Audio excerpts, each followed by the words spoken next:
لطیفہ قلب مل جانا قرب خدا بندی نہیں ہے، تو پھر یہ سیفی حضرات کیوں کہتے ہیں کہ کچھ انہیں ہڈن چیزوں کا علم ہو تو پھر ہی خدا کا قرب انہیں حاصل ہوگا؟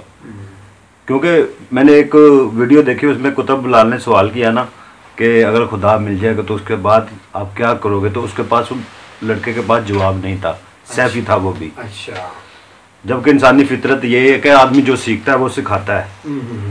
آپ نے یہ کیسی تربیت کی ہوئی ہے اپنے سالکین کی کو، انہیں پہلا لطیفہ کیا قرب خدا بندی نہیں ہے مل جانا؟ دیکھو نا، پہلے بات یہ ہے کہ سیفی سالکین ماشاءاللہ وہ 7-8 لاکھ 10 لاکھ سے بھی زیادہ ہے۔ ہر ایک کے پاس نالج کا ہونا لازمی نہیں ہے۔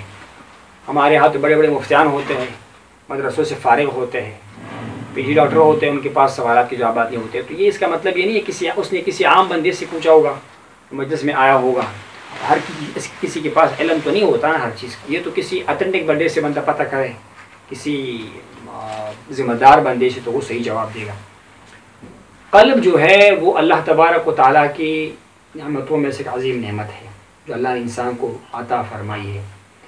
ظاہراً تو ہم کہتے ہیں قلب دل ہے، گوشت کا ٹکڑا ہے، لیکن قطعاً نہیں، اس سے مراد یہ قلب نہیں ہے۔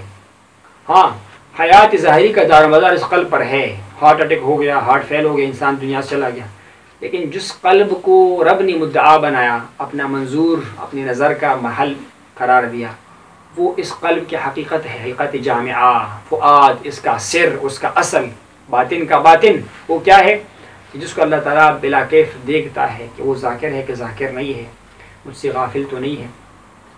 اور حضور نے بھی کہا کہ انسان کا قلب اللہ کے بلا کیف انگلیوں میں ہے، رحمان کی انگلیوں میں ہے، جس طرح چاہے اس کو پلٹ دیتا ہے، الٹ دیتا ہے۔ ہمارا کام کیا ہے کہ ہم قلب کو اس ٹریک پر لائے کہ جس پر اللہ ہمیں دیکھنا چاہتا ہے۔ اس کے لیے ایک طریقہ یہ ہے کہ آپ قلب کو ذکر اللہ کی یاد سے معمور کرو، تاکہ اس پر اللہ کی طرف سے رحمتوں کا بارش ہو جائے۔ یہ قلب ہے آپ کا ذاکر ہو گیا، جو غفلت کے پردے ہے وہ ہٹ جائیں گے، اس پہ شیطان کا غلبہ ہے، وہ بیچارہ بھاگنے پر مجبور ہو جائے گا۔ سمجھ آئی بات کرنے کا؟ یہی قلب ہے، ذاکر ہو گیا، یہ قیامت کے دن تمہارے لیے شفاعت کا سبب بنے گا۔ ابراہیم علیہ السلام نے کیا کہا کہ نہ مال کام آئے گا نہ اولاد، الا من اتى اللہ بقلب سلیم، مگر سلامتی والا دل کا۔ سلامتی والا دل کیا ہے؟ یہ نہیں کہ جس کو کوئی سٹینٹ کی بیماری نہ ہو، جس کو فیل یا کوئی بلڈ پریشر کی بیماری نہ ہو، ہاں اس کے پمپنگ نہیں، اس سے مراد وہ دل ہے جو اللہ کے راستے میں سلامتی والا ہو، یقین والا ہو، ایمان والا ہو اور ذکر والا، غافل نہ ہو۔ تو باقی ہمارے طریقے میں لطیف قلب میں اس مزاج کا ذکر کیا جاتا ہے، اس کو بتایا جاتا ہے کہ آپ کا جو دل ہے اس کو آپ تمام خیالات سے نکالے، غیر اللہ سے نکالے، جس چیز جو کو اللہ تعالیٰ دیکھتا ہے نا، یہ دنیا کا بھی تقاضا ہے۔ آپ کہیں میں آپ کا محب ہو، محبت والا ہو، اور آپ کے دل میں غیر کی محبت ہو تو مجھے گوارا نہیں ہوتا۔ تو اللہ تعالیٰ آپ کے دل سے اپنا محبت چاہتا ہے، اپنا یاد چاہتا ہے، غیر کی خیالات کو باہر نکالو اور اس میں اللہ کی یاد رکھو، اور ایسے رکھو کہ یاد پختہ ہو جائے۔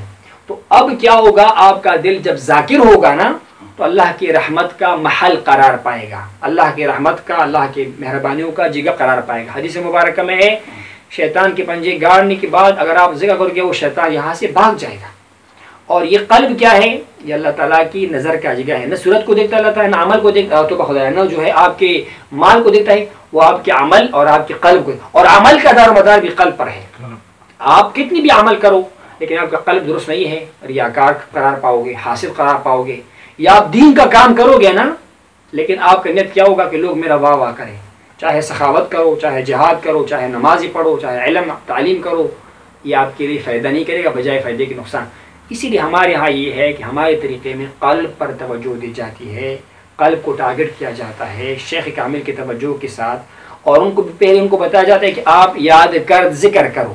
پھر ایک وقت آتا ہے الحمدللہ اللہ کے فضل سے، بزرگوں کی نظر سے، یہ دل خود بخود جاری ہو جاتا ہے، دس بکار دل بیار ہو جاتا ہے، وہ ہاتھ سے کام کر رہا ہوتا ہے اور دل اللہ کی یاد سے۔ اللہ یہ بڑا غیرتی ذات ہے نا، وہ فرماتے تم آج ایک قدم جاؤ میں 2 قدم تمہارے پاس آؤں گا، تم آہستہ میرے پاس آؤ میں بلا کیف دوڑ کر آپ کے پاس آؤں گا۔ اللہ تعالیٰ کا وعدہ ہے۔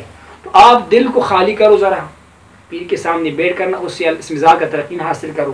اگر پیر آپ کو نہ ملے خود سے کرو، خیر ہے، یہ نہیں ہے کہ پیر کے بغیر آپ نہیں کر سکتے ہیں، لیکن جو اصل کمال ہے نا استاد کی معیت میں ہوگا، جب آپ کسی بڑی گاڑی میں اترتے ہیں نا تو آپ کو استاد انجینئر رہنما کی گائیڈنگ کی ضرورت ہوتی ہے. آپ جب شیطان کے ساتھ پنجہ لینا ہے، بڑا پنجہ لینا ہے، ایک استاد ایک رہبر جس کو لوگ پیر کہتے ہیں نا، مرشد عرب اس کو شیخ کہتے ہیں، اس کے رہنمائی آپ کے ساتھ ہونی چاہیے. تو قلب ذاکر ہو گیا تو پھر آگے اور بھی مراحل ہے ہمارے ہاں. پھر مزید 4 لطائف ہے اسی سینے کے اندر. پہلے دور میں یہ تھا کہ قلب کے ساتھ انہی کا کام بھی ہو جاتا تھا، الگ سے نہیں بتایا جاتا تھا. لیکن ہمارے یہاں کہ پھر روح ہے، لطیفہ سر ہے، خفی ہے اور اخفا ہے. اس کے بعد باقی مراحل عالم خلق کے لطائف ہے. تو اس کی ذکر سے پھر اللہ تعالیٰ کا ذکر انسان کو نصیب ہوتا ہے اور انسان اللہ تعالیٰ کی قرب کی طرف جو ہے وہ جا پہنچتا ہے. باقی یہ ہے کہ ہو سکتا ہے کہ اس بندے کو پاس سے زیادہ علم نہ ہو، نالج نہ ہو کہ قلب جو ہے نا یہ کون سا مدغہ ہے، اس میں کوئی کس طرح کا ذکر کیا جاتا ہے. ہم تو یہ کہتے ہیں کہ قلب جو ہے ظاہراً تو سنو بری شکل کا ہے، حقیقت اس کا بہت بلند و بالا ہے. قرآن میں قلب کا ذکر 20 جگہ ہو چکا ہے اور قلب کو مخاطب کیا گیا ہے، قلب کے بارے میں تعریف ہوا ہے اور دل کے بارے میں سوال کیا جائے گا انسان سے. تو اس کی درستگی کا کام الحمدللہ ہمارے سلسلے میں ہے اور سٹارٹ جو ہے لطف قلب سے ہو جاتا ہے. پھر اس کے بعد پھر 8 اسباب کل ہے، نفس بات ہے، 36 مراقبات ہے. اور چونکہ سٹارٹنگ آپ کا جب ٹھیک ہو، پرفیکٹ ہو، بنیاد آپ کا مضبوط ہو، عمارت آسانی سے تعمیر ہو جاتی ہے. تو اسی لیے ہم جو ہے لطف قلب کا ذکر پہلے، اور اس میں صرف اسم ذات اللہ اللہ کا ذکر ہوتا ہے. اس میں کیا مٹھاس پڑا ہوا ہے، اب یہ حال کی بات ہے، میں کیسے بولوں. میں صرف اتنا سمجھاؤں گا کہ جو اسم ذات اللہ ہے نا، اللہ یہ تمام خوبیوں کا جامع ہے اور تمام جو ہے وہ برائیوں کا اور تمام جو ہے وہ نقصانات سے پاک ذات ہے. تو اس نام میں بھی تمام خوبیاں جو ہے وہ موجود ہے. اللہ کے نام میں بے شمار خوبیاں ہے اور سالک کو، مرید کو یہ فیض، یہ کمالات جو ہے اللہ کے فضل سے اور اپنی مرشد کی تربیت سے حاصل ہو جاتی ہے.